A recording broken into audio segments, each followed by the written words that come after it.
द्विविस्थापन अभिक्रिया। द्विविस्थापन का तात्पर्य हुआ कि विस्थापन दो बार हो रहा है, और विस्थापन का शाब्दिक अर्थ अपन विस्थापन अभिक्रिया के वीडियो के अंदर समझ चुके हैं। फिर आपको बता देता हूँ, विस्थापन का अर्थ होता है हटना, किसी चीज़ का अपने स्थान से हट जाना, यह विस्थापन हुआ। आइए इसको हम एक ग्राफिक के माध्यम से समझते हैं। यहाँ पर आप देख रहे हैं एक रिएक्टेंट है AB और दूसरा रिएक्टेंट है CD, और ये आपस में अभिक्रिया करके AD और CB बना रहे हैं। अर्थात जब इनकी AB और CD की अभिक्रिया हुई है तो अभिक्रिया होने के बाद A के साथ D जुड़ गया है और C के साथ B जुड़ गया है।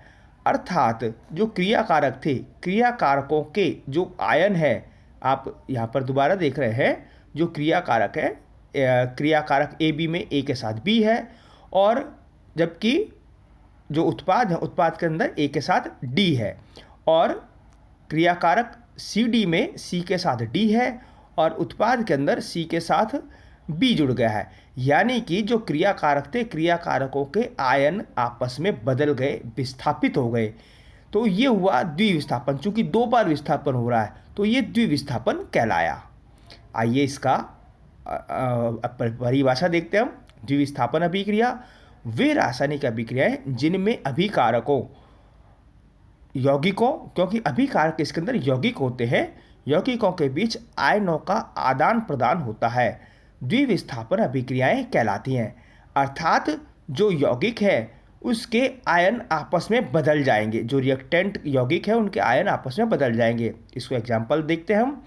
Na2SO4 plus BaCl2।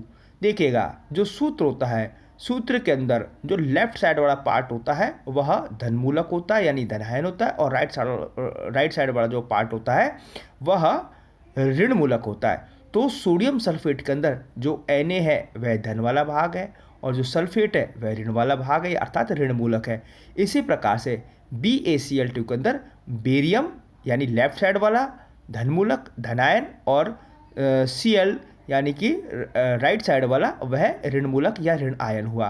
तो अब होना क्या चाहिए कि जो रिएक्टेंट Na2SO4 है इसके धन के साथ BaCl2 का ऋण आ जाना चाहिए, यानी कि सोडियम के साथ क्लोरीन जुड़ जाना चाहिए, और जो BaCl2 के B के साथ इसका Na2SO4 का SO4 जुड़ जाना चाहिए। तो हम जो उत्पाद उनके अंदर यही देख रहे हैं कि जो BaSO4 है, Ba के साथ पहले रिएक्टेंट का SO4 जुड़ गया, और जो पहला उत्पाद है तो Na के साथ दूसरे रिएक्टेंट का Cl जुड़ गया।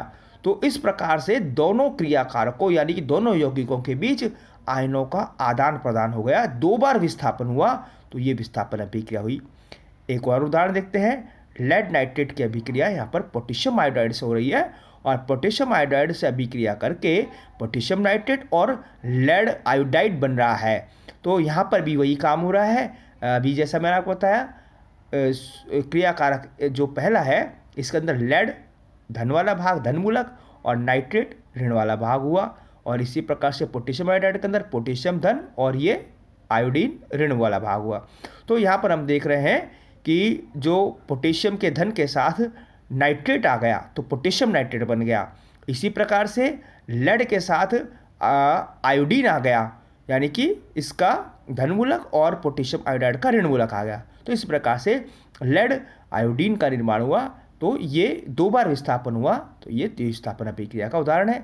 इसी प्रकार से एक और एग्जाम्पल है। CuSO4 plus sodium hydroxide equals to copper hydroxide plus sodium sulphate. यहाँ पर भी ऐसा हुआ है कि दो बार इनका विस्थापन हुआ है। मैं आपको समझा चुका हूँ धनमूलक ऋण मूलक, तो यहाँ पर आप स्वयं देखेंगे आपको समझ में आ जाएगा। और एक और एग्जाम्पल है, लास्ट एग्जाम्पल सिल्वर नाइट्रेट की अभिक्रिया पोटेशियम क्लोराइड से हो रही है, और सिल्वर क्लोराइड और पोटेशियम नाइट्रेट बन रहा है। आपको बहुत अच्छे समझ में आ गया। धन्यवाद।